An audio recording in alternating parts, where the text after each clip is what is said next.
भारत और इजराइल के बीच रक्षा क्षेत्र में मजबूत होते रिश्ते अब एक नई मुकाम पर पहुंच चुके हैं। पहली बार भारत की रक्षा कंपनी को इजराइल की ओर से हथियारों का कॉन्ट्रैक्ट मिला है। भारत की निजी रक्षा कंपनी नाइब लिमिटेड को इजराइल की ओर से हथियारों की आपूर्ति का बड़ा कॉन्ट्रैक्ट मिला है और इस सौदे की कीमत लगभग 17.5 मिलियन डॉलर यानी 145 करोड़ रुपए के आसपास बताई जा रही है। डील के तहत भारत में बने यूनिवर्सल रॉकेट लॉन्चर जिसकी रेंज 300 किलोमीटर तक है, उसका निर्माण और निर्यात किया जाएगा। मेरे ख्याल से I would agree with you कि अब पाकिस्तान को जरूरत पड़ेगी इजराइल के साथ नॉर्मलाइज रिलेशंस करने के, और अगर नॉर्मल रिलेशंस हो जाएं तो कोई बुरी बात नहीं है, पाकिस्तान को उससे फायदा ही है। लेकिन as an old political worker मैं समझता हूं कि फलस्तीनियों के जो हकूक हैं उनका भी एहतराम होना चाहिए किसी तरीके से। भारत का 5 गुना डिफेंस बजट बढ़ जाएगा और जो भारत करंटली चौथे रैंक पे है, Bharat will move up to 3rd rank. ऐसा कहा जा रहा है India's defence sector is poised for substantial growth by 2047 with the budget expected to reach 31.7 lakh crore. India का नाम सुन के तो बस माइंड में ये आता है कि हमें एक पीस बनाना चाहिए। अगर हम एक पीस टाइम करेंगे तो वो हमारे लिए भी बेनिफिशियल है और उनके लिए भी बेनिफिशियल है। अब हम ये देख रहे हैं कि इस वक्त इंडिया अपनी डिफेंस को काफी उन्होंने स्ट्रॉन्ग किया, अपनी मिलिट्री को, उसके लिए जो प्रोडक्शन है वेपन्स की वो खुद भी करता है, वो इजराइल से भी मुख्तलिफ टेक्नोलॉजीज ले रहा है, रशिया से भी लेता है। अब अमेरिका ने पूरे दरवाजे खोले हुए, बल्कि मैं ये कहूंगा कि दरवाजे नहीं खोले हुए बल्कि वो कह रहा है कि आके हमसे लो यार जो चीज आपको चाहिए। प्रॉब्लम दोस्तों कैपेसिटी की भी है। भारत की कैपेसिटी बिल्डअप हो रही है बड़ी तेजी से। लोग कहते हैं साहब 50 अरब डॉलर का सामान ऐसे फॉर एग्जांपल भारत को लेना है और सरकार मैंडेट करती है कि 50 अरब डॉलर का सामान आपको भारत से ही लेना है। तो आज की तारीख में क्या भारत की जो डिफेंस मैन्युफैक्चरिंग है, वो सेटअप है, does it have the capability? खास बात यह है कि ये तकनीक पूरी तरह से भारत में विकसित की गई है और पहली बार वैश्विक बाजार में भेजी जा रही है। आपको बता दें, ये रॉकेट लॉन्चर अपनी श्रेणी में सबसे आधुनिक और एडवांस माना जा रहा है। इसे खास तौर पर इस तरह से डिजाइन किया गया है कि ये दुनिया के मौजूदा विकल्पों से ज्यादा बेहतर प्रदर्शन दे सके। तो ये मेरी एक प्रिंसिपल पोजीशन है और अगर पाकिस्तान भी इस तरह ही एक्ट करता है तो ये अच्छी बात है। राइट। अच्छा सर, अगर हम ये देख रहे हैं कि इस वक्त इंडिया अपनी डिफेंस को काफी उन्होंने स्ट्रॉन्ग किया, अपनी मिलिट्री को, उसके लिए जो प्रोडक्शन है वेपन्स की वो खुद भी करता है, वो इजराइल से भी मुख्तलिफ टेक्नोलॉजीज ले रहा है, रशिया से भी लेता है। अब अमेरिका ने पूरे दरवाजे खोले हुए, बल्कि मैं ये कहूंगा कि दरवाजे नहीं खोले हुए बल्कि वो कह रहा है कि आके हमसे लो यार जो चीज आपको चाहिए हम आपको देने के लिए तैयार है। पाकिस्तान के ऊपर इसका कितना इम्पैक्ट हो सकता है और कितना प्रेशर होगा? देखें, ये सारी चीजें होती रहती हैं लेकिन मुल्कों की सियासत अपने आप चलती रहती है। पाकिस्तान ने अपने केस को खुद ही कमजोर किया है ना, बाय बिकमिंग वो क्या कहते हैं, सेंटर ऑफ टेररिज्म। देखो, टेररिज्म ने जाके आफ्टर ऑल अमेरिका को भी तो हिट किया था ना 9/11 में। उससे पहले जब इंडिया में टेररिज्म होती थी तो अमेरिका से कॉन्डेमनेशन आती थी, लेकिन जब तक अपना अटैक नहीं हुआ वो इसमें इस तरह इन्वॉल्व नहीं थे।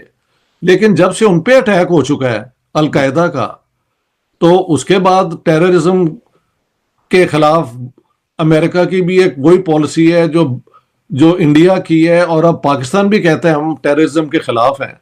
हमने वॉर ऑन टेरर में हिस्सा भी तो लिया ना, लेकिन वो वॉर अगेंस्ट टेरर जो थी, जो बुश ने डिक्लेयर की थी, वो थी तालिबान और अलकायदा के खिलाफ जी। उस दौरान में पाकिस्तान ने टेररिज्म को नॉन स्टेट एक्टर्स के जरिए मुमकिन तो होने दिया ना इंडिया के खिलाफ। यानी अमेरिकन कंसर्न था कि उनके खिलाफ जो टेररिज्म है उसमें पाकिस्तान उनका साथ दे, लेकिन पाकिस्तान साथ देते साथ साथ अपने जो मुजाहिदीन है वो कश्मीर में और इधर इंडिया के भेजते रहे जी। अब उसमें भी अमेरिका और इंडिया 1991 के बाद जब सोवियत यूनियन खत्म हो गया तो वो बहुत करीब आ गए हैं, क्योंकि तब तक नॉन अलाइंड मूवमेंट की वजह से एक लेफ्ट ओरिएंटेशन जो इंडिया की है वो खत्म हो गई। तेजी से हमारी डिफेंस इंडस्ट्री बढ़ रही है, पर ये जो तेजी से हमारी डिफेंस इंडस्ट्री बढ़ रही है दोस्तों, this is a recent phenomena. अगर कुछ ही साल पहले हम देखें, सारा का सारा सामान सरकार बनाती थी। अभी प्राइवेट डिफेंस इंडस्ट्री आई है, बड़े बड़े जो डिफेंस के ये डिफेंस मैन्युफैक्चरिंग के ग्रुप्स हैं, LNT वगैरह इतने बड़े बन गए हैं, और भी लोग हैं जो बहुत जिसको कहते हैं कि छोटे छोटे आपके ड्रोन के फर्म्स हैं, ये सब बना रहे हैं, तो टोटल मिला के बड़ी तेजी से एक्सपेंशन हो रहा है, लेकिन आज की तारीख में भी उस लेवल पे नहीं पहुंचा जहां पे उसको पहुंचना चाहिए. The team that will figure out whether you are actually putting this money in R&D or not. What are your R&D results? आप इसमें पैसा डाल भी रहे हो कि नहीं डाल रहे? On that condition we'll give you the contract. अगर सरकार ये कर दे, initial hiccups होंगे, then people will put money. People have to put money in research and development. आपको बोलना पड़ेगा, वरना ये लोग क्या करेंगे? साउथ अफ्रीका से कंपनी पकड़ी, कोरिया से कोई कंपनी पकड़ी, पैसा तो है ही इनके पास दुनिया भर का पड़ा हुआ, भारत में पैसे की कोई कमी नहीं है, पकड़ा, उसके साथ डील साइन करी, ट्रांसफर ऑफ टेक्नोलॉजी ली, यहां पे आके वही चीज दे दी. लेकिन क्या कुछ नया बनाया अपनी तरफ से? क्या वो टेक्नोलॉजी ओरिजिनली भारत की है? नहीं, ये बाहर से लेकर आए क्योंकि इनके पास पैसा है. ये मानना पड़ेगा, पैसा दबा के, पैसे की कोई कमी नहीं है, लेकिन technology has to be made in India and we can do it. We can do it, ऐसी कोई बात नहीं है. और इंडिया का और अमेरिका की बिजनेस ट्रेड, अमेरिकन ने इंडिया को एक वो क्या कहते हैं न्यूक्लियर क्लब का मेंबर ना होते हुए भी एक्सेप्शनल तरीके से न्यूक्लियर जो है फैसिलिटीज प्रोवाइड करने की स्कोप बना ली. आपको पता ही है जी, एक उनके साथ एग्रीमेंट हुई है ना. बिल्कुल. तो इंडिया एंड पाकिस्तान और अमेरिका का इस वक्त स्ट्रेटेजिक रिलेशनशिप हो चुका बिल्कुल है, बिल्कुल. और वो रिलेशनशिप चाइना के हवाले से भी है, फॉर्मोसा यानी ताइवान स्टेट के हवाले से भी है. तो India is now very close politically to the Americans. But ये याद रखें कि इंडियंस अभी तक PLO को भी एंटरटेन करते हैं. वो यूक्रेन के साथ भी उनके ताल्लुक हैं और रशियंस के साथ भी हैं. राइट. तो ये इंडिया का कमाल है कि वो अपने इंटरनेशनल अफेयर्स में किसी एक कैंप का हिस्सा नहीं बनते.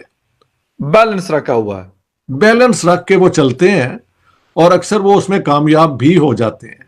ओके. हमारा होता है कि हमने इसकी गोद में बैठने के बाद उसके मुखालिफ की गोद में जाके बैठ गए.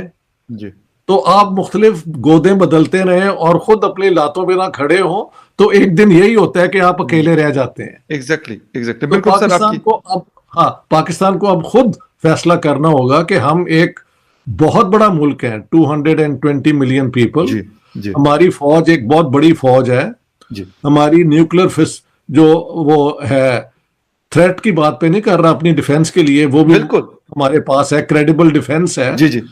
तो अब अगर इन चीजों के होते हुए भी पाकिस्तान अपने फैसले ना करना सीखे, तो ये तो मैं फिर कुछ नहीं ना कह सकता.